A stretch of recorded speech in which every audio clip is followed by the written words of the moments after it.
मीरवाइज मंजिल नगीन श्रीनगर ने मीरवाइज डॉक्टर मौलवी मोहम्मद उमर फारूक जो 3 मई से मुसलसल अपनी रिहाइशगाह में नजरबंद हैं के हवाले से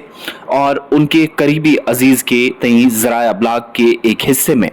गुज़श्ता 2 रोज से गर्दिश कर रही इस खबर को हकीकत से बईद और मीरवाइज को बदनाम करने की मज़मूम कोशिश करार दिया है, जिसमें यह दावा किया जा रहा है कि एंटी करप्शन ब्यूरो श्रीनगर ने मीरवाइज की नगीन रिहाइशगाह की जमीन के अलॉटमेंट के सिलसिले में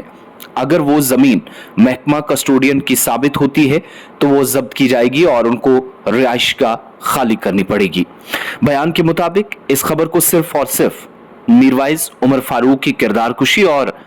शर्मगीज करार देते हुए कहा गया है कि ऐसे हरबों से मीरवाइज को खौफजदा नहीं किया जा सकता। इस बयान के मुताबिक अगर इस मामले में कोई सच्चाई है तो मुतलका महकमे को चाहिए था कि इस सिलसिले में बाज़ाब्ता कोई पेशगी इतला या नोटिस या कानूनी चाराजोई करनी चाहिए थी, जबकि खास मौके पर प्रिंट, इलेक्ट्रॉनिक और सोशल मीडिया के एक हिस्से के जरिए मीरवाइज के खिलाफ एक शर्मगेज मुहिम चलवाई गई। और ऐसा पहली बार नहीं हुआ, बल्कि इस बयान के मुताबिक इससे कबल 2018 में भी अंजुमन औकाफ जामिया मस्जिद श्रीनगर, अंजुमन नसरतुल इस्लाम और दारुल खैर मीरवाइज मंजिल की तालीमी और फलाही इदारों की जायदादों को भी मीरवाइज के साथ मंसूब करने की नाकाम कोशिश की गई थी।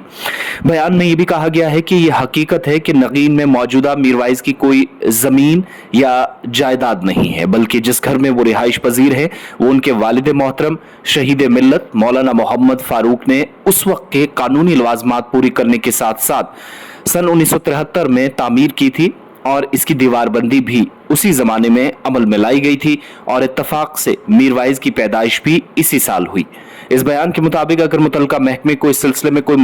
मसला था तो तरीकाकार के मुताबिक उन्हें मीरवाइज की जायदाद की जब्ती और उन्हें बुक करने या केस रजिस्टर करने की खबर मुश्तहर करने के बजाय उन्हें पहले से इस ज़मन में बाज़ाब्ता इतला देनी चाहिए थी। आपको याद होगा कि जम्मू कश्मीर पुलिस की इंसदादे बदनवानी बॉडी यानी एंटी करप्शन ब्यूरो ने मीरवाइज उमर फारूक और एक हाजिर सर्विस सीनियर ब्यूरोक्रेट के खिलाफ 7 अफराद को कुल मिलाकर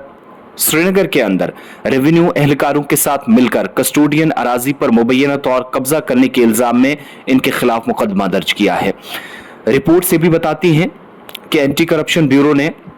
22/2019 की इब्तदाई तफ्तीश में यह पाया कि खातून दिल रफीका को गैर कानूनी तौर पर कस्टोडियल डिपार्टमेंट ने खाली होने वाली जमीन दी थी और मुनासिब हुकूमती मंजूरी और खुली नीलामी कायम शुदा दफात की खिलाफ वर्जी हुई। इंक्वायरी से बात पता चली कि जमीन शेख की मिल्कियत है। इमामुद्दीन जो सर्वे नंबर 640 के तहत सदर बल हजरत बल में वाक़ा है, कवायद की संगीन खिलाफ वर्जी करते हुए दिल रफीका समेत कई अफराद को अलॉट किया गया।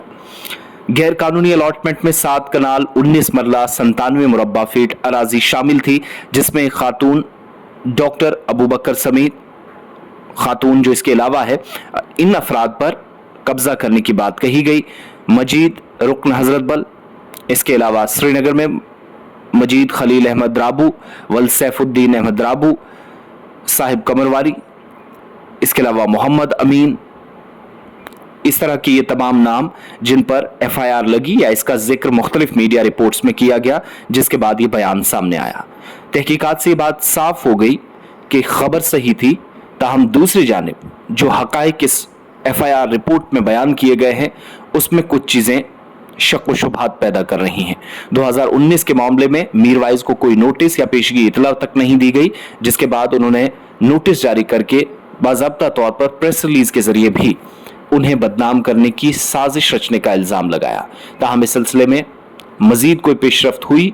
तो इसके बाद ही शायद कोई इकदाम या कोई बात की जा सकती है।